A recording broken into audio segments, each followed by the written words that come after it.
오늘 말씀은 이사야서 49장 1절로부터 7절입니다.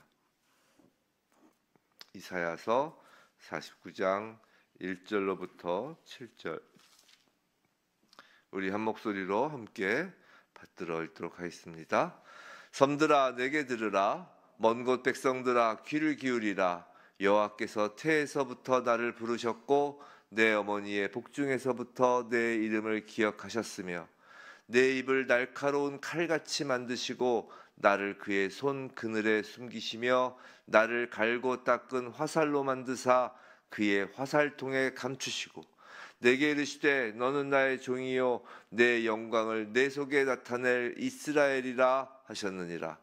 그러나 나는 말하기를 내가 헛되이 수고하였으며 무익하게 공연히 내 힘을 다하였다 하였도다. 참으로 나에 대한 판단이 여호와께 있고 나의 보응이 나의 하나님께 있느니라. 이제 여호와께서 말씀하시나니 그는 태에서부터 나를 그의 종으로 지으신 이시요 야곱을 그에게로 돌아오게 하신 이시니 이스라엘이 그에게로 모이는도다.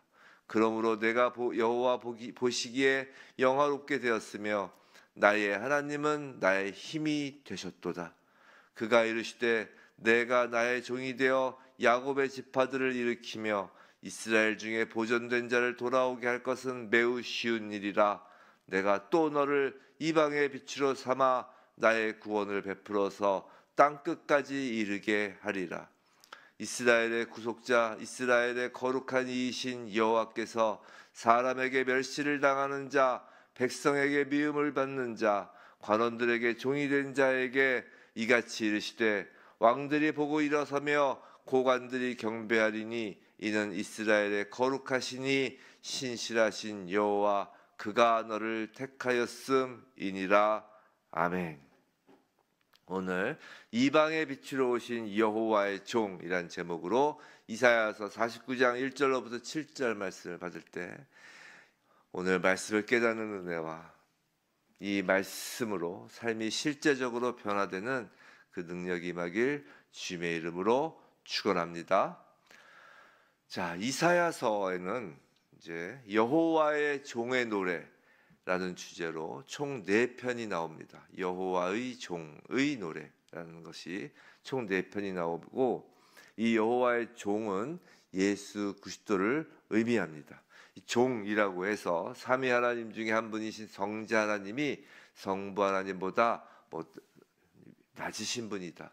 그런 의미가 아니라 성자 하나님이 성부 하나님께 온전히 순종하는 그 모습으로 이제 여호와의 종이라고 하죠. 이 여호와의 종은 이제 예수 그리스도를 의미해요. 근데 총 4편이 나온다고 했어요. 첫 번째 여호와의 종의 노래는 이미 한번 나왔었습니다.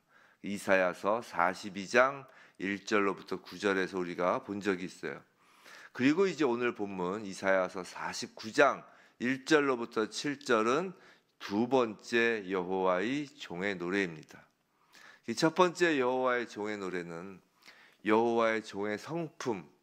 그래서 그때 설교할 때 그 여호와의 종의 그 성품들을 좀 열거하면서 그런 지도자가 우리나라에 세워지기를 그런 기도도 했던 기억이 납니다. 여호와의 종의 성품과 또 그 종에 대한 여호와의 전적 보증, 하나님이 보증하시는 그 내용이 주된 내용이었다면 이제 오늘 본문인 두 번째 여호와의 종의 노래는 그 종에 대한 여호와의 전적 부르심과 또 사명과 그리고 영광을 선포합니다. 오늘 우리는 이 말씀을 통해 여호와의 종으로 오신 예수 그리스도의 겸손, 예수 그리스도의 사명, 예수 그리스도의 고난과 승리를 살펴보고 예수의 제자로서 예수와 동행하는 예수를 따르는 우리의 삶이 어떠한 삶이어야 하는지를 깨닫고 우리 삶이 이 말씀에 맞추어지길 원합니다. 자, 첫 번째로 여호와의 종은 태초부터 선택되었습니다. 1절에 보시면 섬들아 내게 들으라. 먼 곳 백성들아 귀를 기울이라. 여호와께서 태에서부터 나를 부르셨고 내 어머니의 복중에서부터 내 이름을 기억하셨으며 라고 지금 합니다. 이사야는 먼저 섬들아 먼 곳 백성들아 라고 외칩니다. 이것은 여호와의 종이 유대인을 넘어서 열방과 세계를 향한 그 부르심임을 보여주고 있어요. 하나님께서 보내시는 종은 단지 이스라엘만이 아니라 온 세상을 향해 오신 분이라는 것이죠. 또한 그는 어머니의 태에서부터 하나님께 부름을 받았다라고 합니다. 이것은 단순한 인간의 머리에서 나온 것이 아니라, 인간의 계획이 아니라, 인간의 역사 그 정도가 아니라 영원한 하나님의 작정 속에서 메시아가 준비되었음을 의미하는 것이에요. 예수님은 이 땅에 오시기 전부터 하나님의 뜻 가운데 계셨고 그분의 이름은 이미 복중에서부터 주어졌습니다. 마태복음 1장 21절에서 마리아의 복중에 성령으로 잉태되었을 때 남편 요셉에게 주의 사자가 현몽해서 아들을 낳으리니 이름을 예수라 하라. 이는 그가 자기 백성을 그들의 죄에서 구원할 자임이시라 라고 말씀하셨던 것처럼 이미 복중에서부터 예수 그리스도의 그 이름은 주어졌어요. 사랑하는 성도 여러분, 그럼 예수 그리스도를 믿어 하나님의 자녀가 된 우리는 어떨까요? 마찬가지란 거예요. 에베소서 1장 4절에서 창세전에 그리스도 안에서 우리를 택하사라는 말씀처럼 우리 한 명 한 명은 태초부터 그리스도 안에서 선택된 것입니다. 그리스도 안에서예요. 우리가 예수 그리스도 안에 있기 때문이라는 것이에요.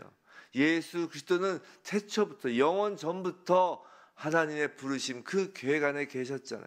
그러니까 우리가 예수 그리스도 안에 있다는 것은 우리 역시 태초부터 영원 전부터 하나님의 그 선택 안에 있었다는 것입니다. 하나님은 우리를 예정하사 예수 그리스도로 말미암아 자기의 아들들이 되게 하셨습니다.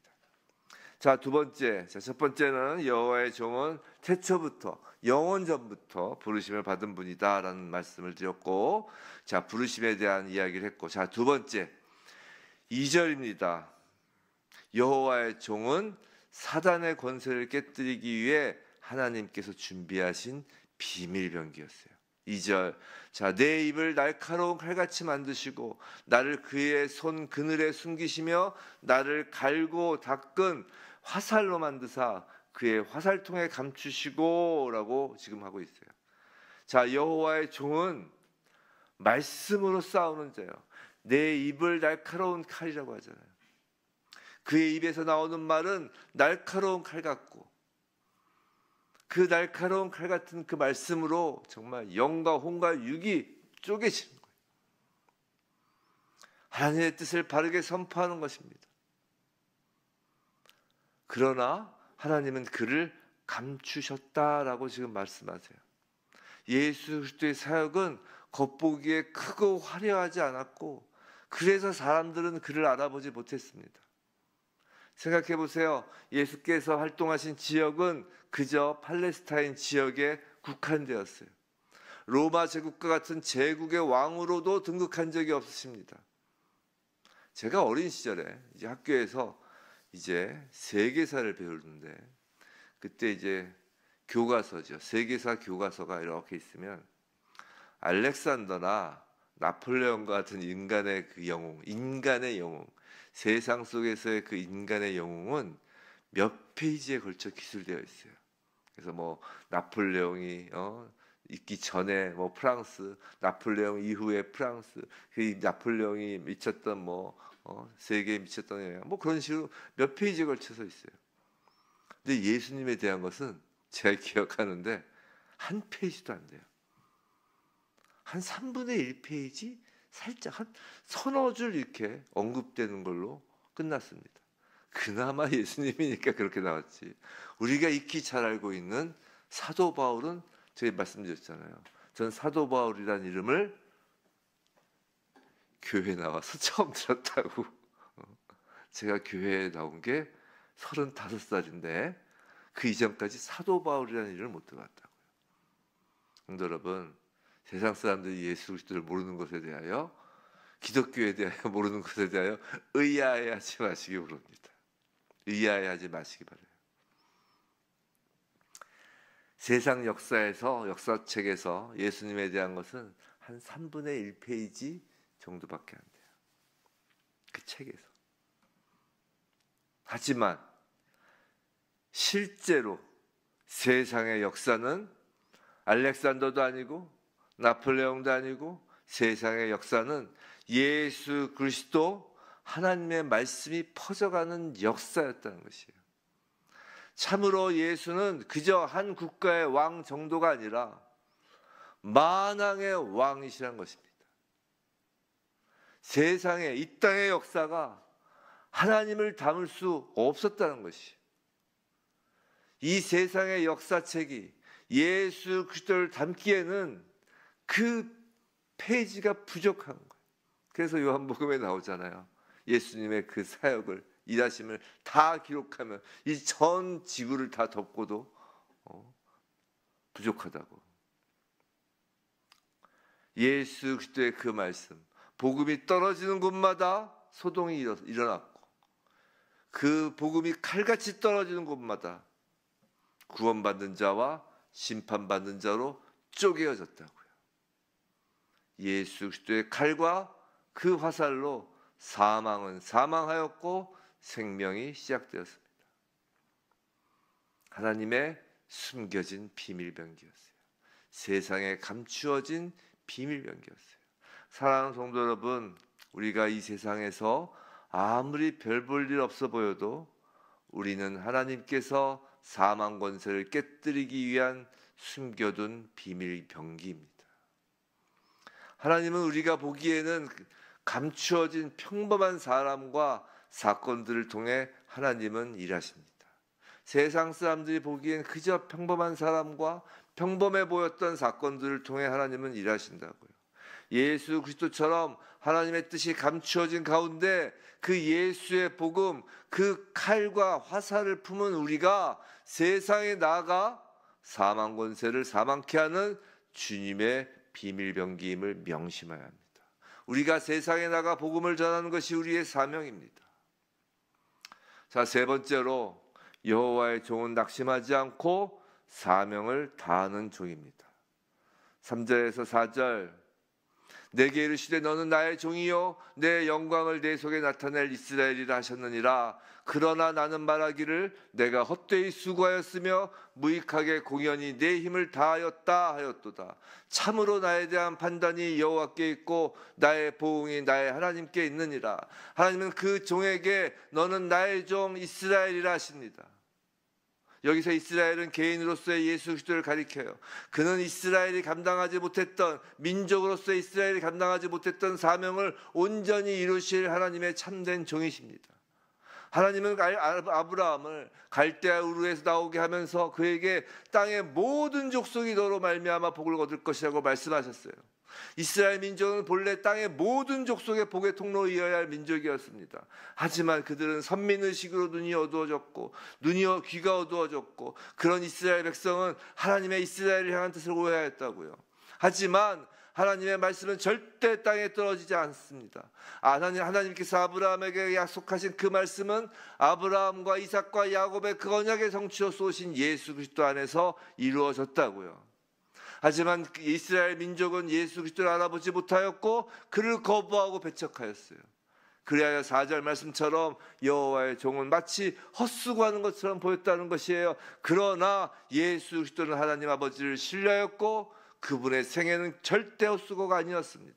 성도 여러분, 일의 성공의 여부의 판단은 세상 사람들의 기준이 아닌 오직 하나님께 달려 있었던 것이에요.